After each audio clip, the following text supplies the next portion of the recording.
যেদিন কাটলেট বানিয়েছিলাম সেদিনই বলেছিলাম যে এই সপ্তাহের মোচার যা রান্না করব তা সবার সঙ্গে শেয়ার করব। তাই আজকে মুগ মোচা বানিয়ে নিয়েছিলাম, তাই সবার সঙ্গে শেয়ার করছি। প্রথমেই মোচাটাকে ভাপিয়ে জলটা ফেলে দেব। জল ফেলিয়ে ঠান্ডা করে এবার মোচাটা সুন্দর করে চপ করে নেব। ছুরি বটি কোনো কিছু ছাড়াই মোচা সুন্দর কাটা হয়ে যায়। এই চপারের সাহায্যে চপ করলে মোচাটা খুব মিহিও হয়ে যায়, আর বেশ আলাদা করে মোচাটাকে চটকাতেও লাগে না, কিছু করতে লাগে না। তারপর শুকনো কড়াইয়ে একদম একটু মুগ ডাল সুন্দর করে ভেজে নিলাম। একদম লাল হবে না, হালকা একদম ভেজে নিয়ে তুলে রেখে এবার সেটাকে ধুয়ে রেখে দিতে হবে। তারপর একটু সর্ষের তেলের মধ্যে ফোড়ন দেব কিছুটা গোটা গরম মশলা, এলাচ লবঙ্গ আর দারুচিনি, আর অল্প একটু গোটা জিরে আর শুকনো লঙ্কা আর তেজপাতা। ফোড়নটা হয়ে গেলে তার মধ্যে দিয়ে দিলাম ডুমো ডুমো করে কেটে রাখা আলু। আলুটা নুন হলুদ দিয়ে ভালো করে ভেজে নেব। খুব ভালো করে এটা একটু লাল হয়ে এলে এই সময় দিয়ে দেবো কিছুটা আদা আর কাঁচা লঙ্কা দিয়ে একটু পেস্ট করে রেখেছিলাম, সেটা দিয়ে দিলাম।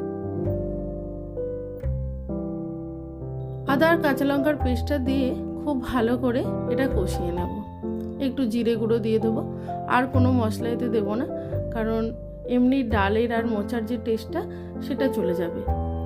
তারপর জল দিয়ে এটাকে ফুটতে দেব, আর দিয়ে দেবো যে ধুয়ে রাখা ডালটা, সেটা দিয়ে দিলাম।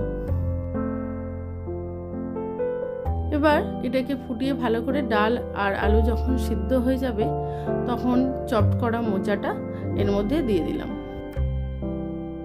রংটা একটু কেটে কেটে যায়, মোচার রান্নায় একটু রং কেটে যায়, একটু কালো কালো হয়ে যায়, সেই জন্য উপরে একটু দেখতে ভালো হওয়ার জন্য কাশ্মীরি লঙ্কার গুঁড়ো দিয়ে দিলাম। একটু দেখতে সুন্দর হলে পাতে দিলেই বেশ ভালো লাগে, সুন্দর মুখের জয় সর্বত্র। তারপর দিয়ে দিলাম কিছুটা চেরা কাঁচা লঙ্কা। এবার খুব ভালো করে মিশিয়ে নেড়ে চেড়ে এবার পরিমাণ মতো নুন মিষ্টি দিয়ে দেব।